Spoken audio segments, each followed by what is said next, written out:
sign our own trade agreements. They also say we must have full regulatory autonomy during that period, meaning we should not be a rule taker from the European Union during that period, given that we won't have any say. Now they claim, and you just heard Peter Bone on the news, they claim to be acting in line with government policy. Well, that may have been government policy a year ago. I'm not so sure that it is today. So I'm asking you tonight, do you think that they're right to make these demands of the Prime Minister? Perhaps you do, perhaps you don't. For example, Tim Farron, the former Liberal Democrat leader, describes the European Research Group and their demands. He describes them as a far-right faction. I think, actually, in Tim Farron's eyes, we're all far right, really, but hey, there we are.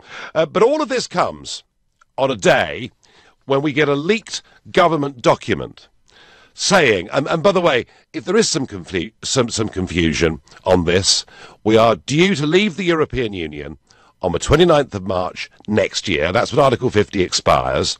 There is then going to be a transition period, another couple of years or so on top of that, which Theresa May now calls an implementation period. But a leaked government document today shows that actually the government is considering asking for this transition implementation period for the duration to be determined by how long it will take to prepare and implement the future partnership. Now, what does that mean? Well, so far, they've been pretty vague. In the election, the Prime Minister said it would last for around about 2 years. David Davis said that it would be a maximum of about 27 months.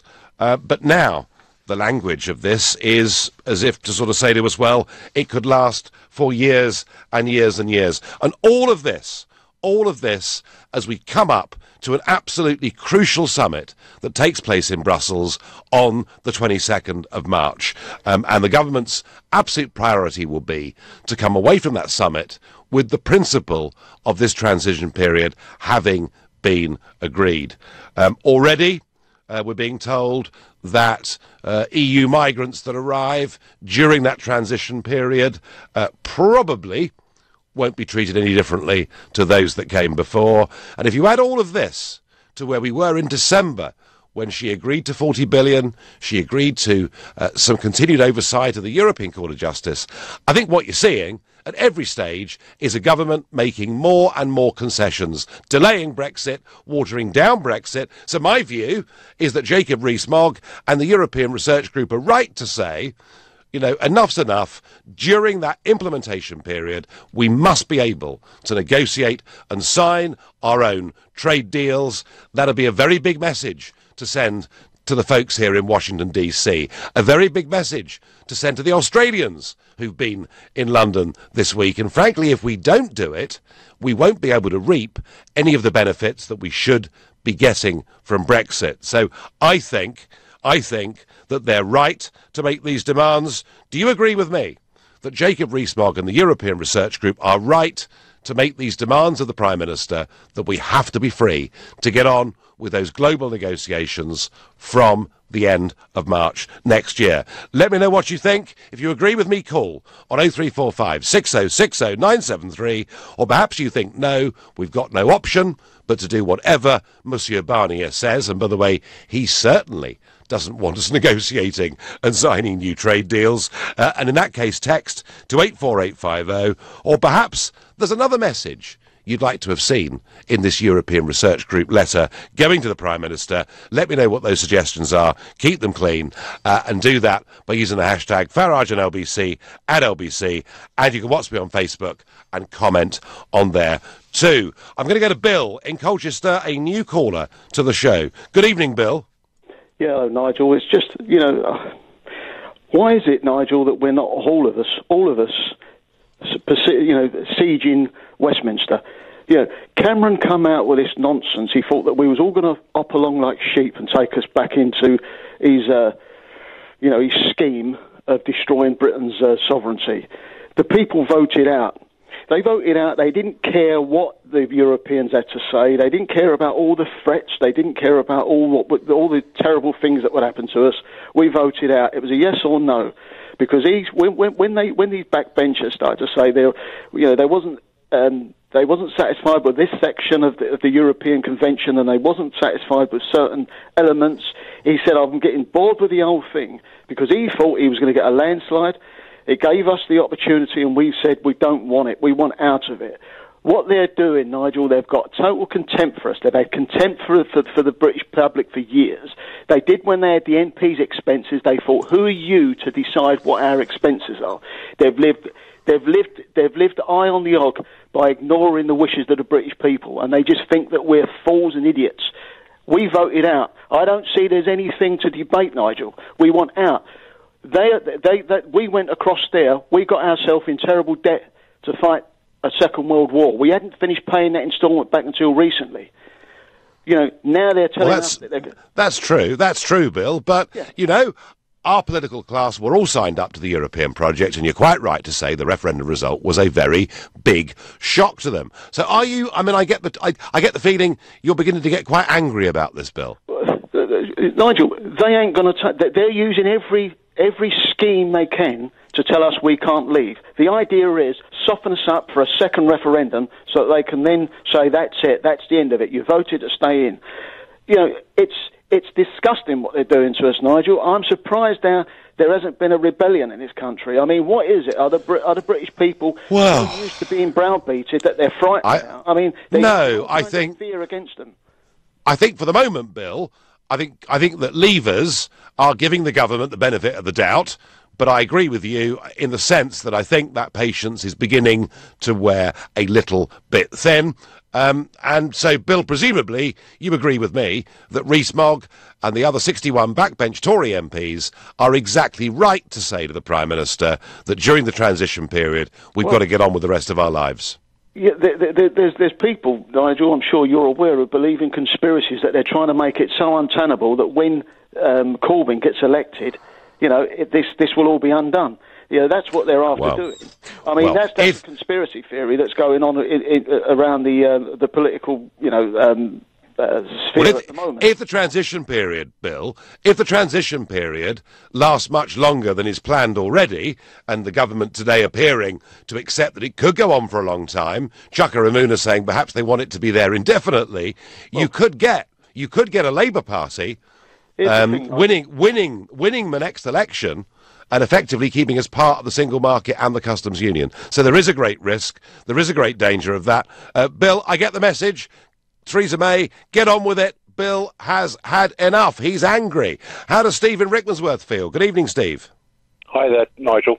I feel the same as the last guy, very much so, but I've got a solution for all this. If we don't get what we want... You there? Yeah, I'm listening. Yeah, if we don't get the 17.5 million of us that voted to leave, and now there'd probably be 18.5 million, most of the people I know have changed their minds. If we don't get what we want, Nigel, it's quite simple.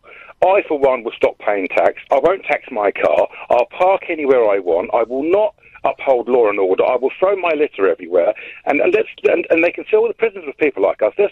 We'll bankrupt the country. It's as simple as that. It will be just like the IS in France. So civil disobedience, Steve. Yes, I'm a law-abiding citizen. I haven't got a criminal record, and I will get a criminal record. I honestly don't care. I feel this strongly about it. The guy before, and you've always been right, and so's Jacob. But no, that's my view. I will not pay any more tax. I will. I live on a canal boat. I'll probably leave half the locks open and empty the canal. I really won't care about what I do, and that's how strong I think about it. Seriously, Nigel. Honestly, no, well, no. Listen, this is. I mean, in a way, this is not the sort of thing the British do very often, is it? Well, you wait and see. If anyone's seen The Day of the Jackal with Edward Fox, a 70s film, that's what we're going to need. We're going to need hitmen to sort these people out, because I tell you now, I'm not going to rest.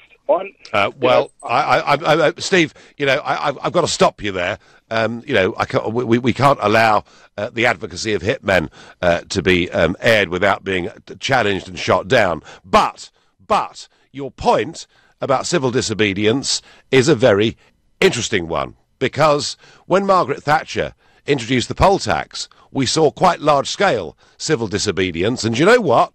It ended the poll tax, and it helped to end Thatcher too, didn't it? Yes, it did. Correct. Absolutely correct. I'm a law-abiding citizen. I've had shotgun licences. I'm not a criminal. I've had a few parking tickets. That's about me. But I feel this strongly about it. And everybody knows what's going on. It's a conspiracy theory. It's not a conspiracy theory. It's absolutely true. Lord Adonis, Tony Blair, Nick Clegg, etc., Kenneth Clark, etc., etc., etc., etc., etc. They're all trying to keep us in, and the worse it goes for us, the more chance we'll stay in. But they just don't realise a lot of my friends feel exactly the same, Nigel. I'm not joking. No, Steve, I wrote over a year ago a newspaper article in which I said, do not underestimate the anger of the silent majority in this country if you betray Brexit. So I understand what you're saying. I've just never heard anybody express it in terms as strongly as you just did. Steve, I thank you. Well, some very strong views there, folks, saying that actually, Jacob Rees-Mogg's lot putting pressure on the Prime Minister are actually not going as far as many people so far on this show want. Let's hear from others of you who think actually, we've got to go along with what the European Union says. You're listening to the Nigel Farage Show, exclusively on LBC. It's now 7:15. Are 62 Tory MPs right to pressure the Prime Minister and to say, once we've left the European Union at the end of March next year, during any transition or implementation phase, we need to be negotiating and signing trade deals with the rest of the world? And this on a day when we hear that the government may want to extend the transition period for goodness knows how long. Philip says to me by text, so if Labour wins the next election, would we have a transitional deal that is 2 years or open-ended? Well, Philip, the point is, this transition deal, if you believe the Prime Minister, should last for around about 2 years. That takes us into the spring of 2021. There is a general election coming. The end of it, the last date possible is going to be the middle of 2022. So the point is, if transition gets extended, it may well run up until the next general election, and you could see a Labour SNP government saying that we're going to stay part of a customs union or the customs union, and the same with a single market. So there is a very, very great danger that we could well have left the European Union but still be so wrapped up in all the different parts of it without any say and without the advantage of being able to go out and negotiate in the rest of the world. So mistakes for this are, I would suggest, pretty high. Anita says, I'm the same as your caller. I'm so angry. We need protests and marches to let May know that we know exactly what we voted for and she has to respect our vote. Well, Anita, I think that's what Jacob Rees-Mogg and his group would argue that they are trying to do. But to date, they too, even the Brexiteers, have allowed the Prime Minister to make a lot of concessions, not least of which is a £40 billion concession, which I personally could never have supported or voted for. Desmond is calling from Camden. Desmond, good evening. Good evening, sir. So, Mrs May's in a pickle, Desmond, isn't she? Well, my question to you would be, what could you rationally expect her to be doing? If you credit the lady with being sincere, being intelligent, well-informed, and sincere when she actually thought Brexit was a bad idea, what do you expect of her now? I mean, it's like having a vegetarian negotiating on behalf of a butcher's shop. Secretly, good line.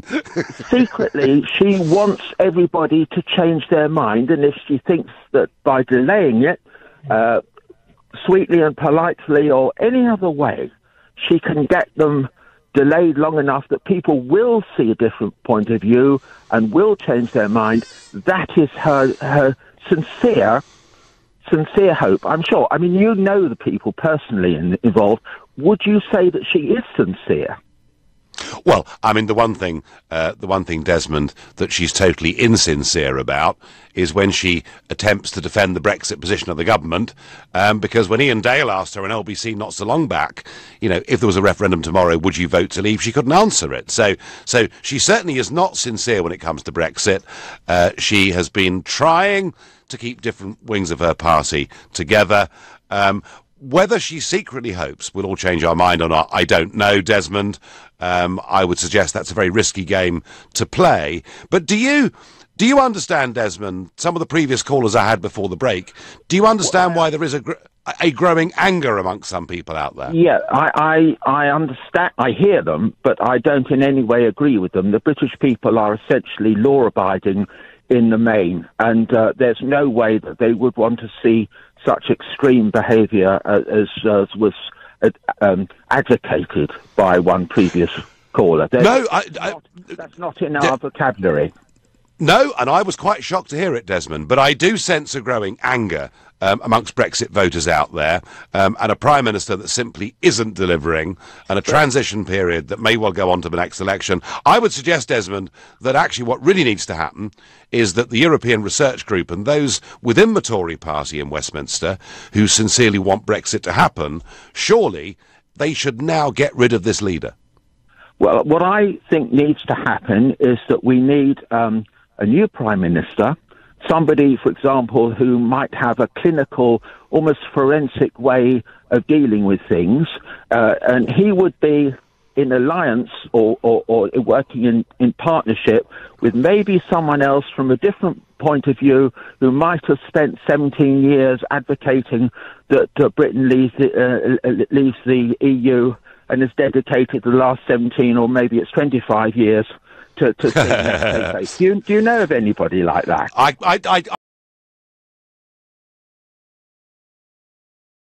If they wanted me to help them, I'd love to help them. But I'm afraid they take a very snobby attitude towards me. We need you. We need you. There's moments in time when you need somebody with a clear voice to say, this is the direction we go forward. And there is no one else. I could see an alliance between Jacob Rees-Mogg and yourself as being a very, very successful, attractive prospect for the nation at this moment. Well, let's see where we go, Desmond. I thank you for your call. David says, Nigel, once we're in a transition period, we will never be able to leave the EU. They will make it impossible for us. We won't be able to sign global trade deals during that period. We'll be left in complete limbo, and Barnier and his crew know it. Yes, David, Barnier and his crew do know it. They really feel now they've got this country by the short and curlies because we have got a Prime Minister that is weak and gives in to every single one of their demands. And that's why 62 backbenchers today are saying to her, toughen up. But I very much doubt she will. I just wonder whether they're going to toughen up and realise that under this Prime Minister, we're not going to get the Brexit that people voted for. I wonder what Alex in Kinross, a new caller to the show, makes of that. Good evening, Alex. Hi, Nigel. It's a pleasure to speak to you. I think I've got 2 points actually to make. The first one is that I agree with the European Research Group. I actually don't think they're going far enough, but I think they're playing an interesting game because your point about getting rid of the Prime Minister. If we do get rid of the Prime Minister, then she may fall. The government, the Tory government might fall. It might force another election, and your comment about a Labour SNP administration fills me with absolute dread, and we would never get. Well, Alex, you've just given me the argument that my Conservative friends give me for keeping her as Prime Minister. Nigel, if she's not there, we may not get Brexit at all because the government will fall and there'll be an election. But when Gordon Brown became Prime Minister from Tony Blair, there wasn't an election. When Theresa May took over from David Cameron, there wasn't an election. Changing leader doesn't mean we have to have a general election, does it? It doesn't, but I think the Remain press or the establishment press that we've got at the moment will continue to niggle and force and talk and debate and force the issue. And the only reason why Theresa May stupidly called the last election was because the press went on about how she didn't have a popular mandate because she was obviously installed afterwards. So I would be concerned about the establishment and the establishment press, who obviously are against Brexit, who are against the people, and who are against the majority of the UK who want to leave the EU, and I would fear that. All right. Well, Alex, let me ask you then, what do you think that the Rees-Moggs and the Peter Bones and the Ian Duncan Smiths and those who are, genuinely and sincerely for Brexit, what do you think their next move should be? Personally, I would prefer to go to WTO rules. The question I actually have for you, the second point I would like to make is that go on. It seems exceptionally one-sided. This whole argument seems to be all about what Britain is going to lose if we go to WTO rules. But if we buy more from the European Union, which they buy from us, will we not get more tax from them because we are obviously buying more from them?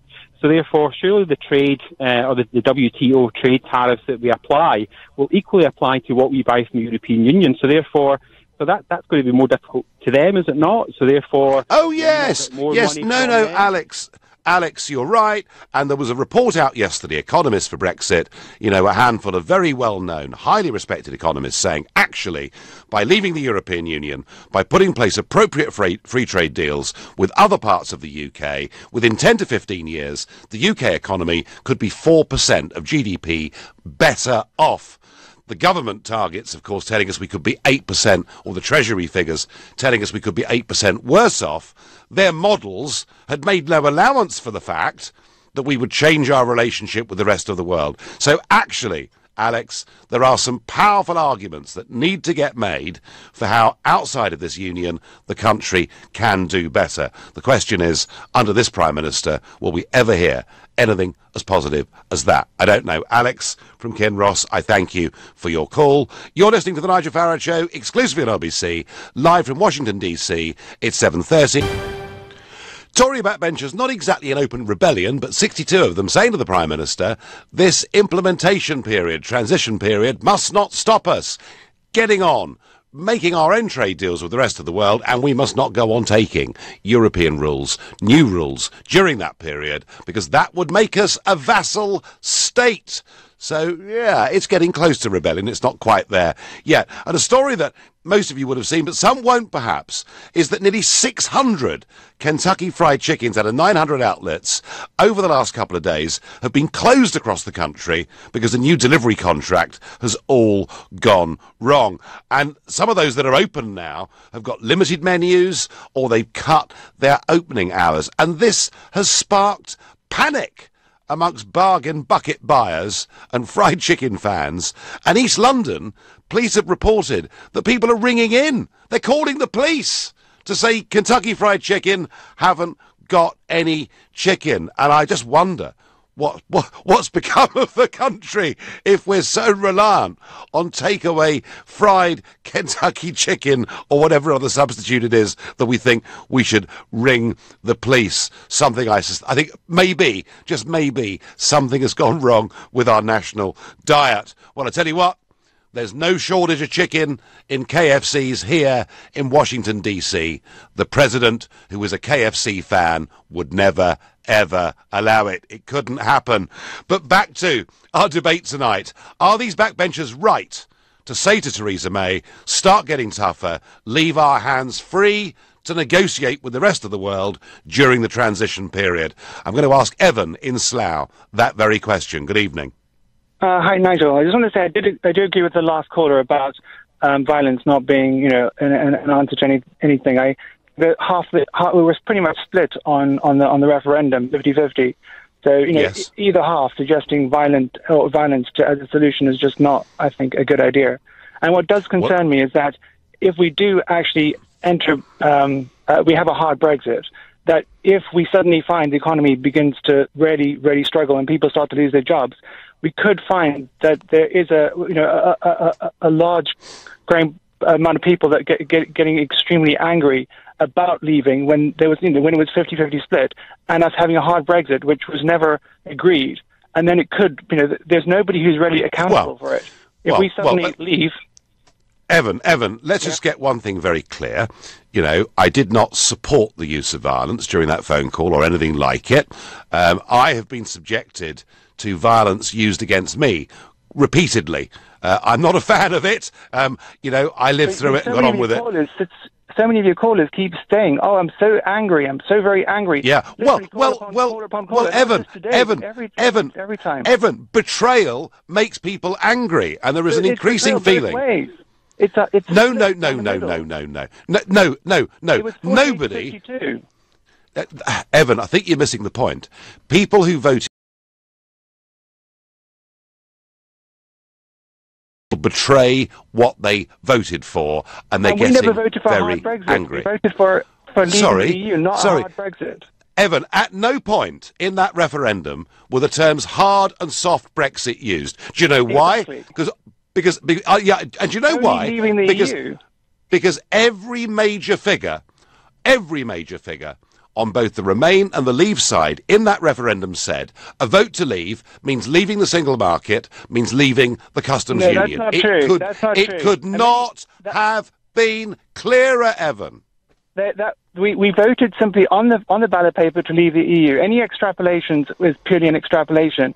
So if half the country find out that we get a hard Brexit when all they did was vote to leave the EU, then you could get a lot of very unhappy people after we leave. And then where does that leave us? What can we do? If we've got a very, very disunited country, we have a hard Brexit, where does that leave us? But nobody who voted Remain has any right to feel betrayed at this moment in time. In fact, some of them, I think, are feeling pretty chipper. Well, at the fact we're watering it down every month that goes by. We essentially, the people who voted Remain said at the time that if we leave, all we're doing is taking our seat away and nothing else. And that's seemingly where we're going. So we're even more angry because so many people have lied and nobody seems to be accountable for those lies. Evan, as to what will happen to the economy, I mean, if we go to WTO rules, who's to say in 6 months or 2 years where we will be? My own view is with the right leadership, with the right vision, we'd be better off, certainly not worse off. But voters can get angry because their economic circumstances go up or go down. But they're unlikely, I would have thought, to move towards violence. Where you're getting people suggesting they might go out and break the law is because they feel betrayed. And Evan, voting to leave the European Union was clear, wasn't it? It was voting to leave. And the feeling is... to leave the European Union, but not the single market. And that's where a lot of people... Evan, I'm sorry. This is really not right, is it? When every single leading player said, if you vote to leave, you leave the single market. And whether that was Boris Johnson or Michael Gove or Kate Hoey or whoever it was on my side of the argument, or whether it was David Cameron or whether it was Nick Clegg or anybody else on the other side, we all knew that if we voted, we were going to leave the single market. Ballot paper said. That's not what we voted for, as you well know. You can't go ahead and just extrapolate what you like. It's 50-50. We risk putting the country in a very as Jeremy Corbyn said. As Jeremy Corbyn said. Evan, as Jeremy Corbyn himself said on Andrew Marr during the referendum, if we stayed in the single market, that would be rather like staying in the European Union. He was right then. Sadly, he's softened his position since. Evan, I understand your passion. I understand you don't like the result, but I'm interested. In the fact that somehow there are still people out there that think that we can stay in the single market, and that's okay. That somehow is consistent with the referendum result. It really isn't to me. John says, Nigel, the EU can't give us a good deal. It would set a precedent, and half a dozen other countries would be queuing up to leave to get the same deal. John, you're absolutely right. A lot of other countries in Europe would much rather have less political union and more freedom of their own. Simply, what most of them want is a free trade deal. Sarah is calling from Slough. She's a new caller to the show. Good evening, Sarah. Good evening, Nigel. I just had to ring tonight. I'm so upset to hear about the leaked document, and I agree with most of your callers. I feel...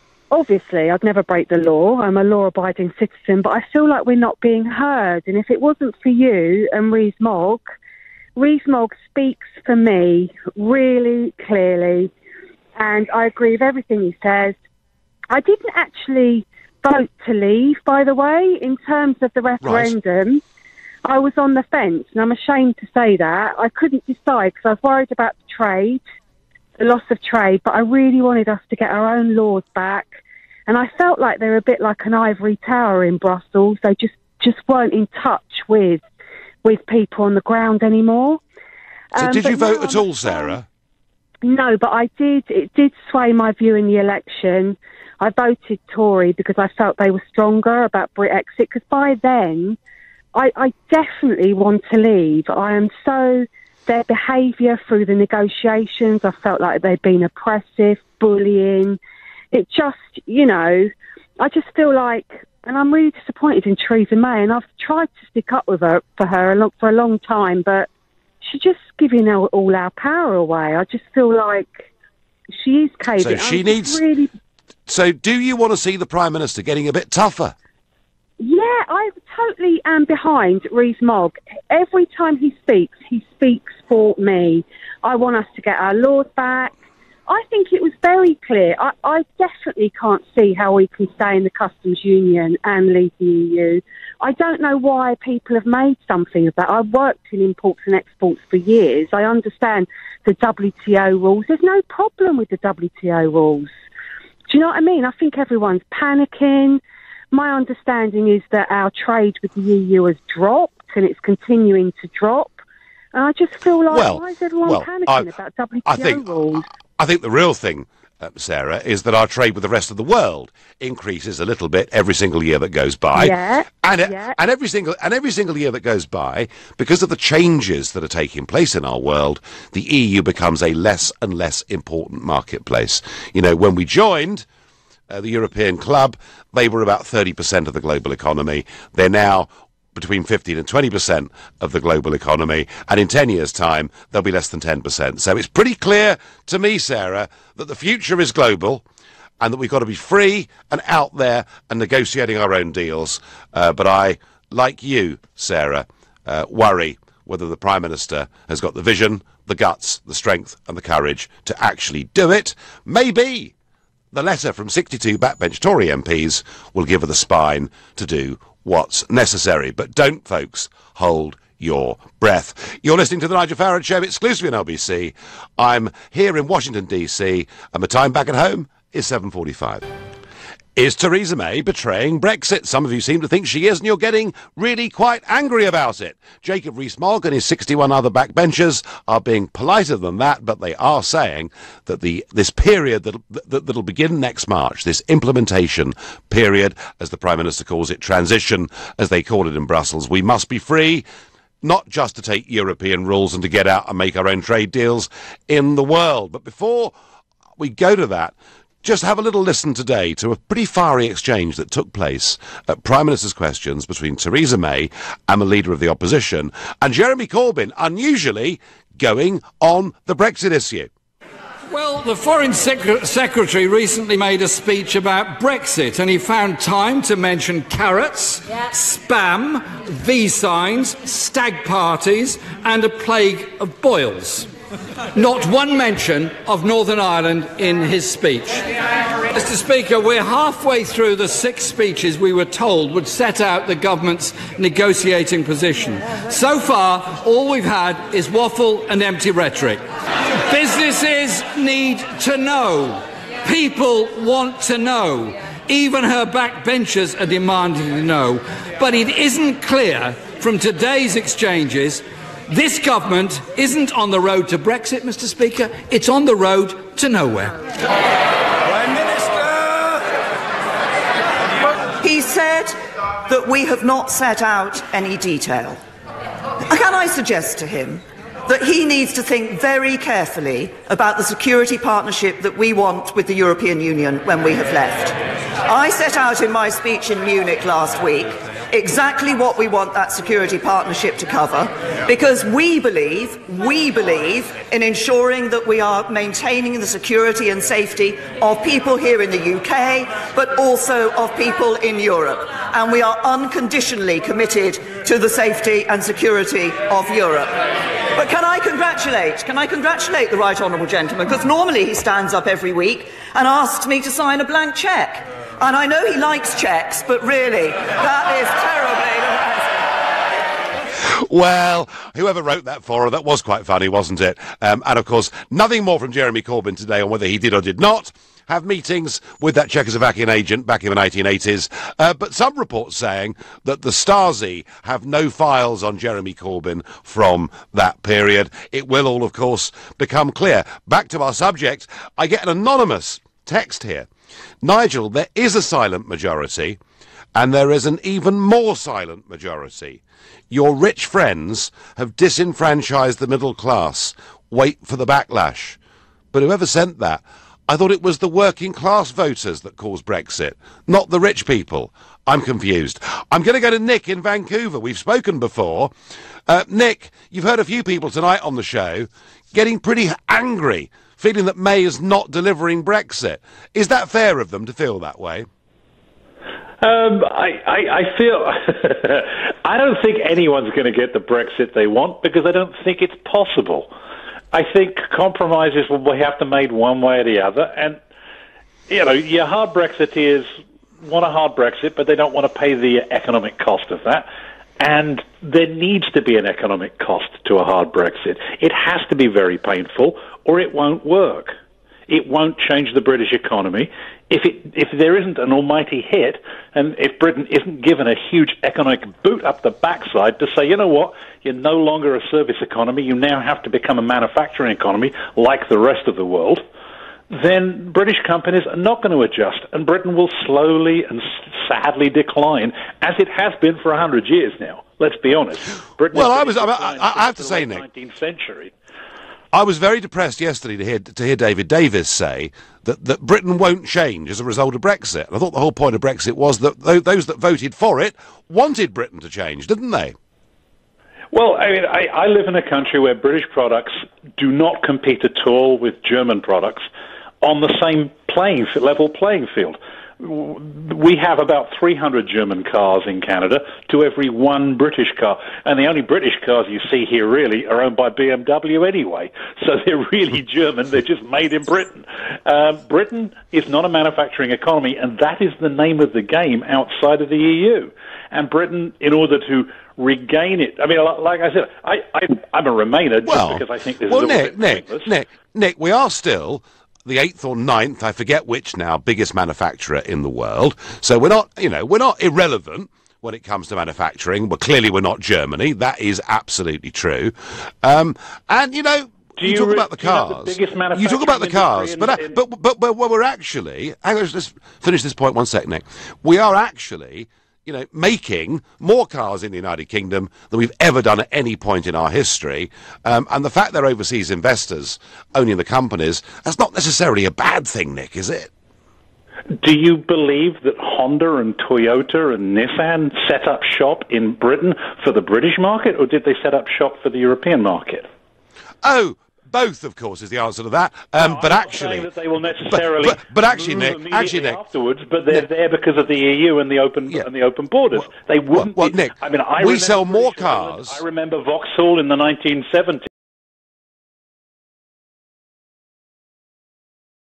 And got that investment from Europe and Japan, there would be no motor industry in England. But Nick, here is the way. Here is the way things are changing. So 3 years ago, for the first time ever, we sold more cars made in Britain outside the European Union than we sold to countries within the European Union. And that is part of the big change that's going on.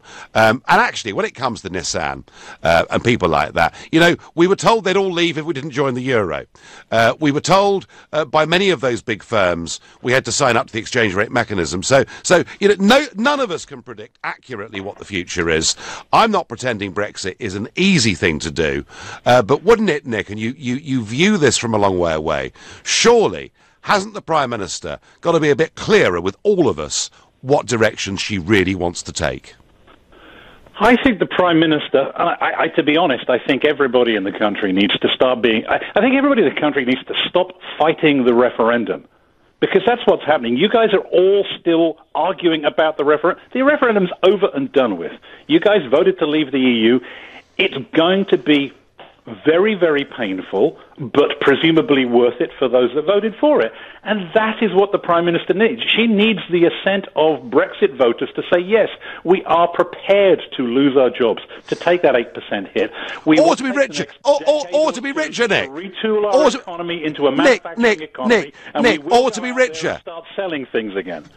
Or to be richer, yeah? But it will take decades. Well, there you are. Naturally. Well, not according to these leading economists. Nick, I thank you for your call. This economic debate fascinates me. You know, I'm delighted this leak has come out. It exposes the fallacy of your position. I hope with all my heart the Tory party implode, we get a Corbyn-Sturgeon alliance that puts an end to your economically flawed project. And it amazes me. You're the same people, aren't you? You all thought ERM was good. You all thought the euro was good. You all thought you all still believe the European single market's good. And the thought that we're going to put someone like McDonnell in charge of our economy, how that somehow is economically wise, I do not know. The last caller I'm going to take this evening is Wayne. He's a new caller to the show, and he's from Stansted. Good evening, Wayne. Good evening, Nigel. Nice to speak to you. I totally agree with a lot of your views and many of your callers that you've had this evening. This sort of Tory backbench revolt that's going on, I think it's about 2 years too late. And I honestly don't believe that there's anyone in the Tory party who have got the nerve to take on the state we're in at the moment, because they know it's going to be political suicide. Because Theresa May has made such a mess of this that I honestly don't believe any one of them would like to take it on. Well, do you know what? If somebody in politics gets offered the chance to be the Prime Minister, however tough the circumstances are, Wayne, I think there'll be quite a long queue of people who actually would do it. But no, we are in a mess with it. I mean, were you a Leave voter, Wayne? I'm most definitely a Leave voter. I mean, I believe Theresa May, you know, she's totally out of her depth. You know, she could return to running the, Henley-on-Thames WI, because that's her limit. She is not a statesperson. And it's funny that she mentioned Munich in her speech today. Didn't Neville Chamberlain come back and was waving something from Munich? And he did. One of the worst statesmen we've ever had in this country. Wayne, I thank you, and Wayne, they're frustrated too. Well, look, folks, you've been listening to the Nigel Farage Show here on LBC. I'm back tomorrow evening at 7 o'clock. I'll be at CPAC, the big Conservative conference that takes place every year here in DC. Last year I was there, and I had to stop broadcasting mid-show as the Alsatians swept through the area to clear it to allow Vice President Mike Pence to come in. So maybe we'll have an exciting show again tomorrow from CPAC. Coming up at 10 o'clock tonight, it's Ian Collins, but up next, it's Clive Bull. Nigel, thank you.